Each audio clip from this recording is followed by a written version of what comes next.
أعوذ بالله السميع العليم من الشيطان الرجيم. بسم الله الرحمن الرحيم. Alhamdulillah wa salatu wassalam ala rasulillah. We continue reading from Imam Al-Ghazali's Jawahir al-Qur'an wa Durr, the Jews of the Quran in Spares. In the last session we have read up to verse 165, and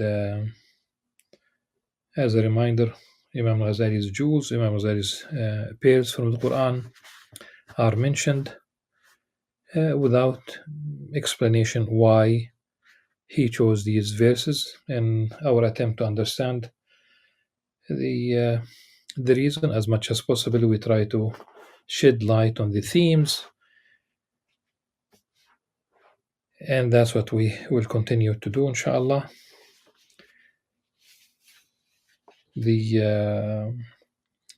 Remember that in the last session we read all the way between 96 verses 96 and 165, not every single verse, but we have looked at the themes, and now we'll continue from 165 to 203. We have 203, 204, and 205 and 206, and these are the next Jews, if you will.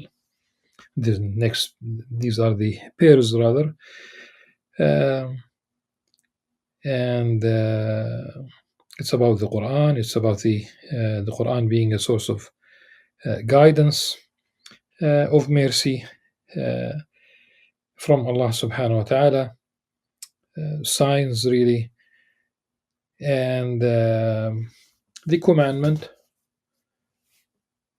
to listen to the when the Quran is recited, and an invitation to remember Allah subhanahu wa ta'ala, to make dhikr really in the heart. And even if one mentions the name of Allah subhanahu wa ta'ala, and not in vain, but during dhikr, if you could utter the name of Allah subhanahu wa ta'ala, and we'll get to all of these inshallah. The times, it does mention mornings and afternoons, but of course it means around the clock. It doesn't mean that you, if you are a surgeon, that you'll abandon your operating table. No, it's about trying to remember Allah subhanahu wa ta'ala as much as possible. It's easy, and the reward is great, bidnillah azza. And the comparison ultimately in verse 206. Inshallah, we'll get all to all of these and some details to the angels who would not refrain from worshipping Allah subhanahu wa ta'ala continuously, praising His name, prostrating themselves to Allah subhanahu wa ta'ala. The very last verse, 165, is followed by a verse that mentions their sin, the children of Israel, and it's about violating the Shabbat. And I think it's very important to contextualize this. Many Muslims and many Jews do not contextualize the fact that those who violated the Shabbat were turned into apes. We'll speak about whether this is literal or metaphorical. At any rate, the context is about the violating the sanctity of the Shabbat. They were not supposed to work during. There were Jews on living in a village on the shore, And on Saturdays, they could see the fish becoming all the way right up next to the beach, but they were not supposed to fish, they were not supposed to work, and ultimately, some of them would trap the fish during Saturday. They would eat them thereafter, after the end of the Sabbath. So it's about violating the Sabbath, and it's a punishment for violating the sanctity of the Sabbath. Now, I think it's what we have here in 166 is Surah Al-Araf. Try to remember the verse from Surah Al-Baqarah. ولقد علمتم الذين اعتدوا منكم في السبت فقلنا لهم كونوا قردة خاسئين فجعلناها نكالا لما بين يديها وما خلفها وموعظة للمتقين. And you have known those who amongst you who violated the among you, so minkum, it's not all of them. They violated the Sabbath because in the in Tafsir Ibn Kathir there were three groups. One group violated the Sabbath. One group voiced their condemnation of this violation, and there were those who did not agree with them, but did not voice their concerns, though they objected to internally to this act. I would like to highlight one thing. Probably you need to know just a little bit of Arabic to understand what I'm trying to say here. Because once they were punished by being turned into apes, the reference to these apes is not a reference to them. It's not فَجَعَلْنَاهُمْ, it's فَجَعَلْنَاهَا. Now it should have been masculine had they remained human beings, and it's only a metaphorical attribute. No, it's now a different pronoun, a feminine pronoun, فَجَعَلْنَاهَا, meaning that they have been transformed into apes. Allah subhanahu wa ta'ala a'lam, but this is really something that I have paid attention to. The verse 167, we have a punishment. Allah subhanahu wa ta'ala declared that He would send against them others who would make them suffer terribly until the day of judgment. It does end by saying that the punishment of Allah subhanahu wa ta'ala is swift, but also He is all forgiving, most merciful. The door remains open for those who repent, I would say. And 168, we disperse them through the land in groups. Through the land, that's one level of understanding al-ard. Maybe the earth would be more appropriate translation. It's really the diaspora, as it is usually described.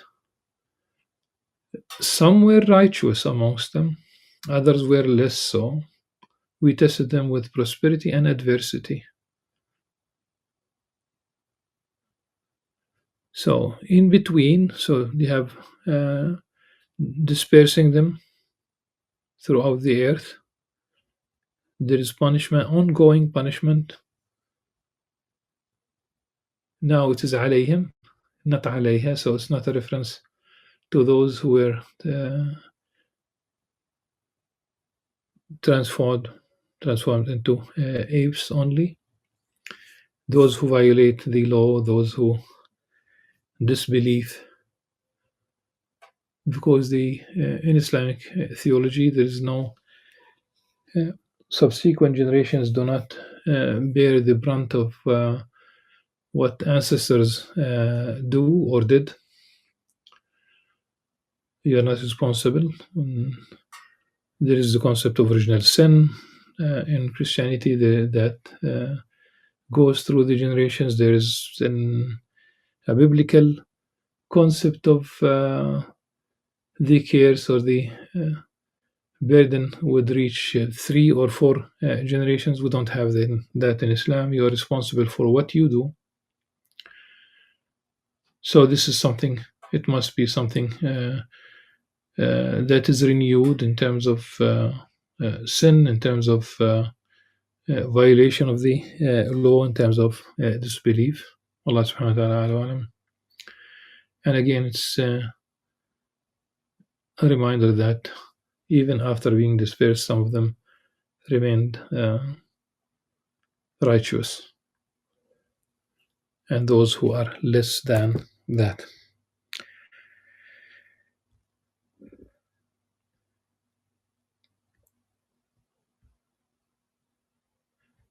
They have seen signs, but all humanity, going back to the original covenant with humanity, so people can, the state of fitra is in it confirms, but it conforms to this notion of the primordial covenant with Allah subhanahu wa ta'ala. If you refer yourself to verse 172 of Surah Al-A'raf, وإذ أخذ ربك من بني آدم من ظهورهم ذريتهم وأشهدهم على أنفسهم ألست بربكم قالوا بلى شهدنا أن تقولوا يوم القيامة إنا كنا عن هذا غافلين. Or you can read it قالوا بلى شهدنا أن تقولوا يوم القيامة إنا كنا عن هذا غافلين. And remember when your Lord brought forth from the loins of the children of Adam their descendants, all humanity was present in that primordial state of witnessing and had them testify regarding themselves. So Allah subhanahu wa ta'ala asked them, am I not your Lord? They replied, yes, you are. We testify. He cautioned, yes, you are. We testify. Allah subhanahu wa ta'ala cautioned them, now you have no right to say on Judgment Day, we were not aware of this. So this conforms to the state of fitra. People do recognize the oneness of Allah subhanahu wa ta'ala. It's a long, I would not say debate, but it has been addressed in the past.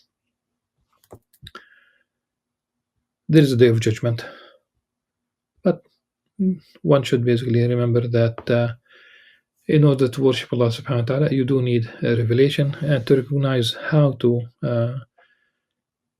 worship Allah subhanahu wa ta'ala, how to remember Allah subhanahu wa ta'ala. And verse 180 is an example. Allah has the most beautiful names. وَلِلَّهِ الْأَسْمَاءُ الْحُسْنَى فَادْعُوهُ بِهَا. So call upon Him by them, by these beautiful names, and keep away from those who abuse His names. They will be punished for what they used to do. And we are warned against mentioning the name of Allah subhanahu wa ta'ala in vain, even when it's there is no direct violation. There is no say that somebody takes an oath, a merchant, a shop owner, a businessman, woman, whatever, they take oath on their own without being asked to, simply to sell something. That's really mentioning the name of Allah subhanahu wa ta'ala in vain. Remember that Imam Ghazali said that Imam Shafi'i never took oath. He said, I never took oath لا صادقا ولا كاذبا قط, neither in truth nor lying. This is really out of glorifying the name of Allah subhanahu wa ta'ala. we can mention the name of Allah subhanahu wa ta'ala. I don't know the source of why the Jews don't mention directly the name of Allah subhanahu wa ta'ala. If they write, even in English, the word God, those who are Orthodox or ultra-Orthodox, they would write a G dash D, so that the same thing when they mentioning the name of God in Hebrew, they might mention the letters separately, each letter separately. They will not, and rather than saying Elohim, which is a plural, they would say Elohim. I don't know the source of this, so they would not. They would say something like that the name of Allah subhanahu wa ta'ala is too powerful to mention, but for us, we are invited to mention, but in worship, in glorifying Allah subhanahu wa ta'ala.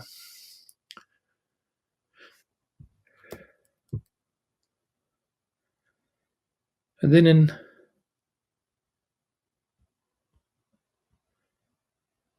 and it's practically an invitation to look into the wonders, the signs of the heavens and the earth. أولم ينظروا في ملكوت السماوات والأرض وما خلق الله من شيء وأن عسى أن يكون قد اقترب أجلهم فبأي حديث بعده يؤمنون.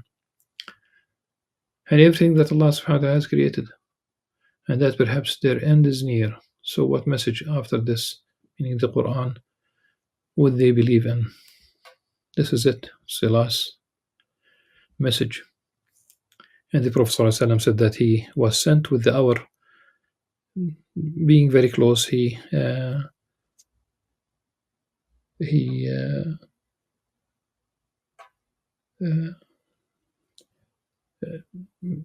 basically used two fingers next to each other, the index and the middle finger, to indicate that they are together, that the hour is very, very close.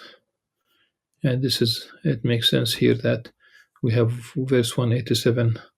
They ask you, meaning the Prophet ﷺ, يَسْأَلُونَكَ, asking the Prophet ﷺ, يَسْأَلُونَكَ عَنِ السَّاعَةِ أَيَّانَ مُرْسَاهَا, regarding the hour, they ask you, when will it be? Say that knowledge is only with my Lord. قُلْ إِنَّمَا عِلْمُهَا عِنْدَ رَبِّي لَا يُجَلِّيهَا لِوَقْتِهَا إِلَّا هُوَ. He alone will reveal it when the time comes. Remember the hadith of Jibreel, Sayyidina Jibreel alayhi salam, when he showed up in white clothes without showing signs of travel, spotless white. And he came to the Prophet ﷺ and he leaned his knees against his knees. So it shows that he knew the Prophet ﷺ, so that he permitted himself to get this close to the Prophet ﷺ. And he asked him questions. He put his hands on his knees. It's possible two scenarios: either the legs of the Prophet ﷺ or the legs of this is an angel showing up in anthropomorphic form without changing his nature. They did that on the way to the people of Lut, Sayyidina Lut alayhi salam, to punish the people of Lut. They passed by Sayyidina Ibrahim alayhi salam. They appeared like normal human beings, and this is why Sayyidina Ibrahim alayhi salam prepared for them food. They did not eat. In the Torah, they did. In the Torah, as is today. And either they did or they didn't. You cannot reconcile both. So when they appear in anthropomorphic form, doesn't mean that they have desires. So always remember, important to remember this. So he asked him questions. One of the questions later on, he asked him about Islam, Iman, Ihsan, but he did ask him about the hour. And the answer of the Prophet ﷺ was peculiar, also shows knowledge that he knew this person, who the companions did not know at the time. So when he asked Sayyidina Jibreel the Prophet ﷺ about the hour, he said, neither the questioner nor the one who answers or the questioned know the answer to this. So neither Sayyidina Jibreel, who is the archangel, knows about the hour, nor Prophet Muhammad, the sealed prophets, the Sayyid with Adam, he also did not know the hour.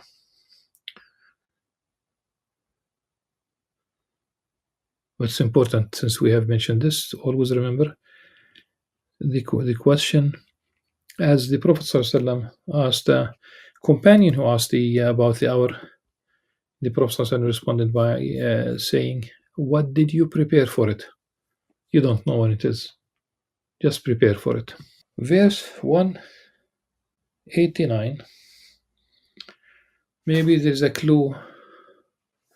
All married people, it seems, they go through moments uh, when there is negative energy, let's call it, in the house, in the family, amongst them. Why? First of all, the uh, the Quran says, and this is why I'm bringing this up in verse 189 of Surah Al-Araf. He is the one who created you from a single soul, then from it made its spouse, so he may find comfort in her. Comfort ليسكن إليها. ليسكن إليها. Okay. This sakina, tranquility. So you'll find comfort, you'll find tranquility.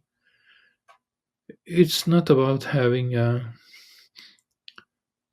soap opera and Hollywood style love story. That's not real. A place of tranquility. A place of tranquility.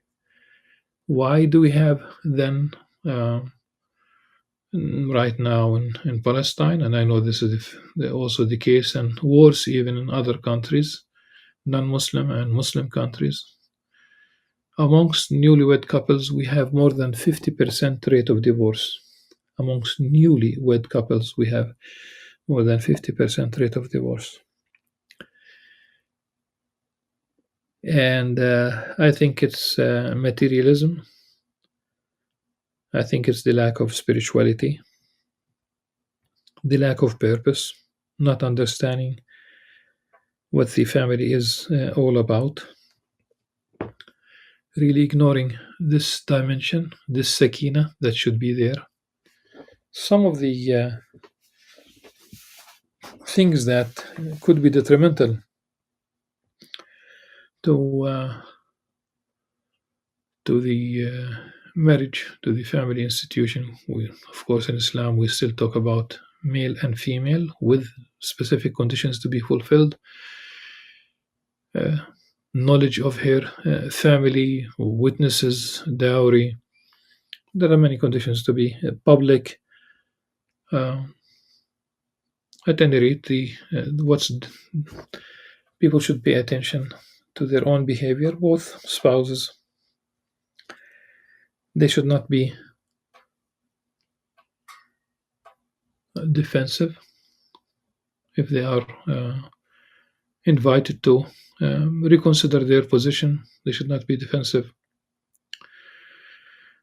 They should they should stop criticizing everything. If it's a matter of taste, just let go. Don't criticize everything. Every single meal, every single thing that she does or he does, or don't don't be the a professional critic of what your spouse does. Don't be a chronic complainer. Don't be a complainer, but definitely don't be a chronic complainer. And I would, number 4 is disdain, disrespect. That really kills the marriage. And the Quran invites us to not to forget um, the merits of the other spouse, the beautiful things, the good things that they have done to each other. ولا تنسوا الفضل بينكم. At any rate, it should be always either you keep the spouse graciously بمعروف أو تسريح بإحسان, or let go in the most beautiful fashion if you have to ultimately. And there are many steps. This is not the time, but I thought this is very important to highlight. It's the sakina that we are missing. Don't bring the problems from your work, from whatever your challenges you face, to your home. And if you ever find that there is something that you need to, where there are differences, a wise person would wake up the next morning without the package of the night before, a new beginning, a new possibility. So, verse 203, let's see what we have. Uh,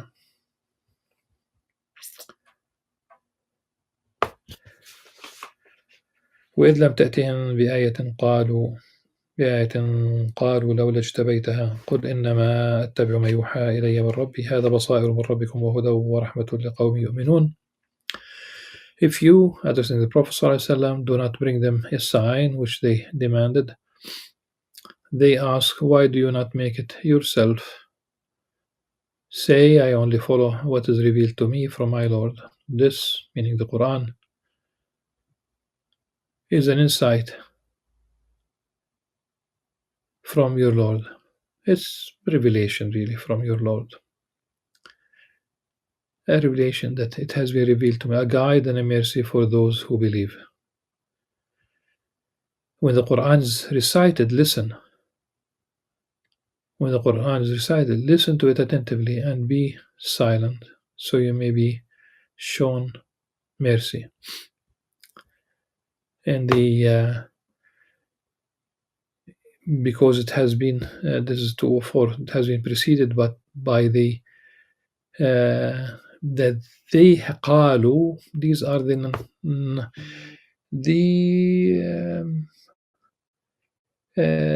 idol worshippers, the polytheists of Mecca.